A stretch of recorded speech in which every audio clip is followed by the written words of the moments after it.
আপনারা জানেন যে ভারতে একটি নাগরিকত্ব আইন পাশ হয়েছে, সেটা 2019 সালে। সেখানে বলা হয়েছিল যে পার্শ্ববর্তী রাষ্ট্র বাংলাদেশ, আফগানিস্তান এবং পাকিস্তান থেকে যে সমস্ত মানুষ নির্যাতনের শিকার হয়ে ভারতে আশ্রয় নিয়েছেন, তাদেরকে নতুন করে ভারতের নাগরিকত্বের জন্য আবেদন করতে হবে। সেটা ছিল 2014 সালের পূর্বে ভারতে যাদের অনুপ্রবেশ ঘটেছিল, যাদের কোনো পাসপোর্ট বা ভিসা নেই, তারা নাগরিকত্বের আবেদন করলে তাদেরকে ভারত সরকার ভারতীয় নাগরিকত্ব দিবেন, এবং আবেদন না করলে তারা ভারতের নাগরিক নন হিসাবে গণ্য হবেন এবং তারা ভোটার তালিকায় অন্তর্ভুক্ত হতে পারবেন। এটা 2025 সালে আবার সংশোধন করা হয়েছে। সেখানে সংখ্যালঘু শব্দটি দিয়ে বলা হয়েছে হিন্দু, বৌদ্ধ, পার্সি, শিখ এবং জৈন ধর্মের যারা আছেন, তারা যদি আসেন তাদেরকে ভারতের নাগরিকত্ব দেওয়া হবে এবং তাদেরকে আবেদন করতে বলা হয়েছে। সেখানে মুসলিম শব্দটিকে বাদ দেওয়া হয়েছে। যে ভারতের যে মুসলমান আছে, তাদের মধ্যে একটা আশঙ্কা সৃষ্টি হয়েছে যে তাদেরকে বিভিন্ন কাগজ পর্যালোচনা করে যদি ভারতীয় নাগরিকত্ব না দেয়া হয়, তাহলে তারা সমস্যায় পড়ে যাবেন, ভোটার তালিকায় অন্তর্ভুক্ত হতে পারবেন না। ফলে যে বিজেপি সরকার, এই যে হিন্দুত্ববাদী সরকার, তাদের ভোটের সুবিধা হবে। সামনে পশ্চিমবঙ্গের নির্বাচন। সেই পশ্চিমবঙ্গের নির্বাচনে নমশূদ্র যে জাতিগোষ্ঠী আছে, মতুয়া সম্প্রদায়, তাদেরকে ওই অঞ্চলে একটা ভোট ব্যাংক হিসাবে বিবেচনা করা হয়। এই নমশূদ্র সম্প্রদায়ের লোকজন তারা মূলত পূর্ব পাকিস্তান থেকে ভারতে চলে গিয়েছিল এবং সেখানে বসবাস করি তারা সেখানে ভোটার হয়ে এবং নাগরিকত্ব অর্জন করেছিল।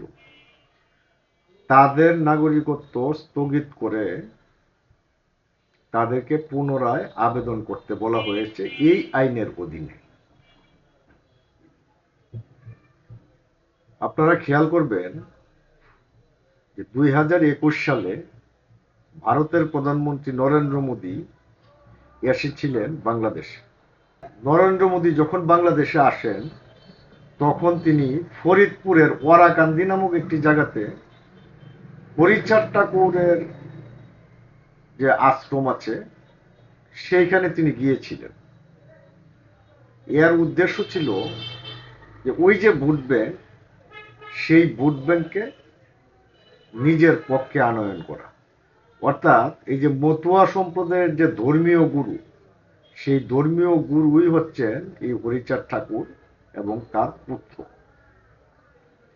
সেখানে এসে তিনি পূজা দিয়েছেন এবং ভোট টানার চেষ্টা করেছেন।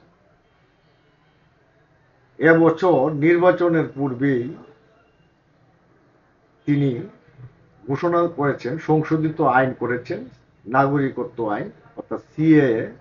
সেখানে অনেকের নাগরিকত্বকে চ্যালেঞ্জ করেছেন এবং এই মতুয়া সম্প্রদায়ের নাগরিকত্ব চ্যালেঞ্জের মুখে পড়েছে। কলকাতার একজন বাঙালি সাংবাদিক আছেন, রিপাবলিকান টিভি, তার নাম হচ্ছে ময়ূখ রঞ্জন ঘোষ। তিনি খুব সোচ্চার ছিলেন যে এই নাগরিকত্ব আইন পাশের ব্যাপারে। তিনি প্রচার চালিয়েছিলেন যে বাইরের লোকজন 40 লক্ষ লোক ভারতে এসেছে শরণার্থী হয়ে এবং ভারত তাদের বোঝা বহন করছে অযথাই।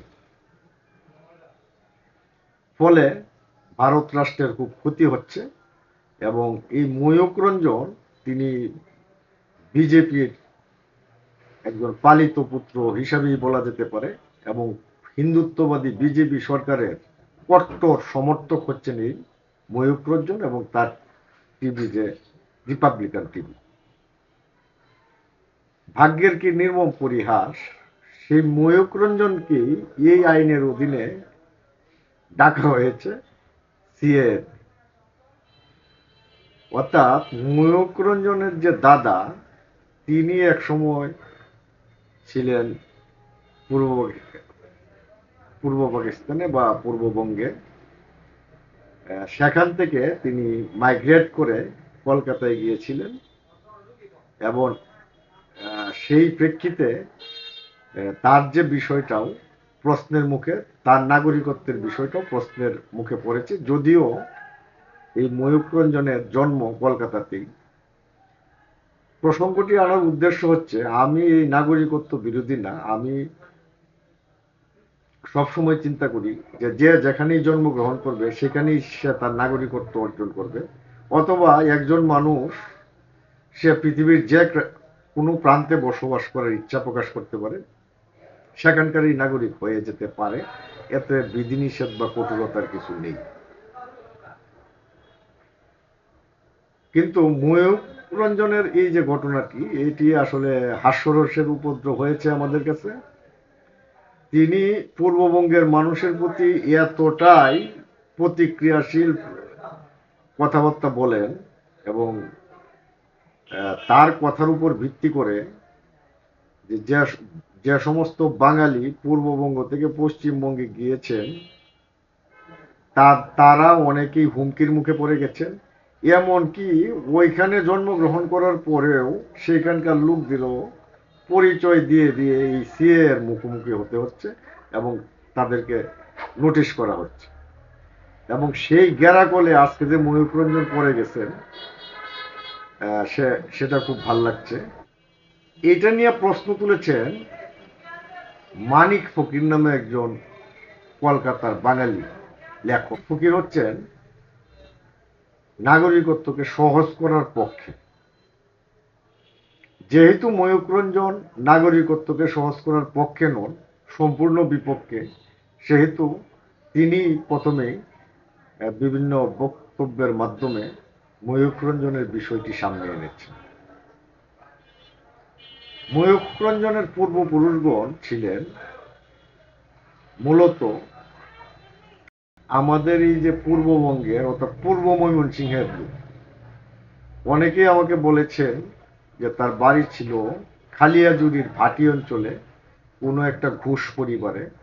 তার দাদা 1948 সালের পরে বা আরো পরে ভারতে চলে যান এবং সেখানেই তিনি পরবর্তীতে ময়ূক রঞ্জনের পিতা, এবং ময়ূক রঞ্জনের জন্ম কলকাতাতেই হয়।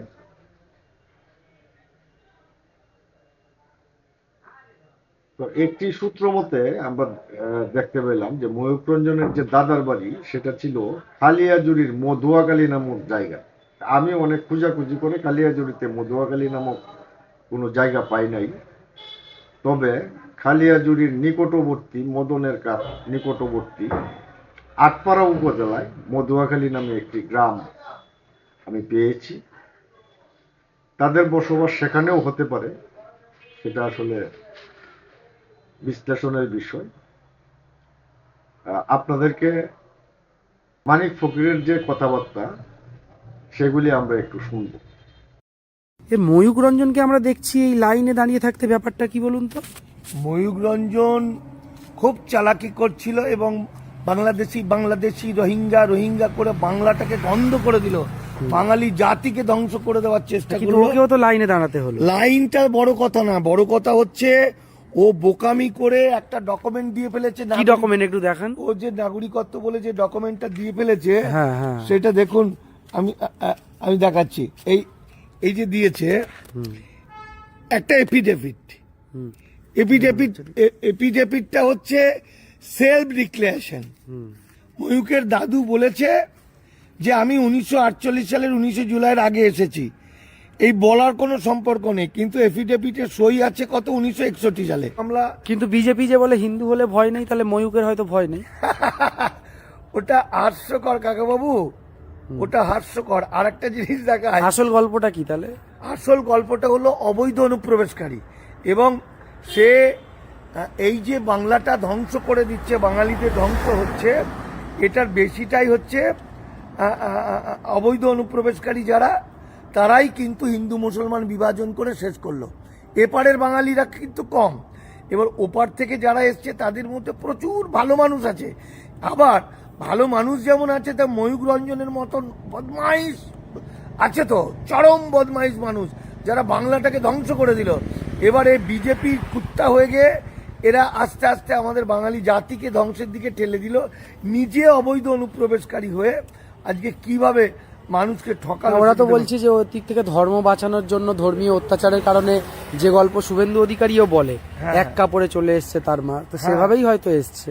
না, সে আসতে পারে, দেশভাগে বলি হয়ে ছিন্নমূল মানুষ এসেছেন, তাদের এপারের মানুষ তাদের বুক দিয়ে আগলে রেখেছে এই দেশটা, তাদের এতে কোনো আপত্তি নেই। উৎপল দত্ত থেকে মহাশ্বেতা দেবী থেকে শুরু করে অমর্ত্য সেন থেকে এরা তো সবাই, মিঠুন চক্রবর্তী সবাই, হ্যাঁ, ওপার থেকে আসা মানুষ। কিন্তু এই ময়ূক রঞ্জনের মতো বেঈমান মানুষ, যারা বাঙালি জাতির শত্রু, বাঙালিকে শেষ করলো নিজে অবৈধ অনুপ্রবেশকারী হয়ে।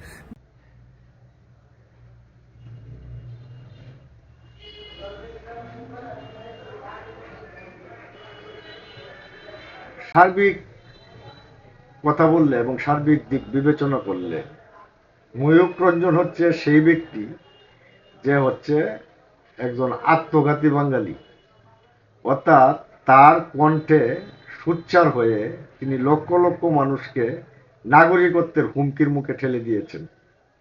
এই জন্যই তার যে এই সিএ লাইনে দাঁড়ানোটা, সেটা অনেকের হাসির উদ্রেক করেছে, এবং তিনি সমাজে ঘৃণা ছড়ান এবং বাংলার মানুষের মধ্যে যে একটা বিভক্তির রেখা, সেটা তৈরি করার জন্য তিনি সবসময় সচেষ্ট থাকেন। আজকে তিনি এই বিভক্তি রেখার মধ্যে পড়ে গেলেন।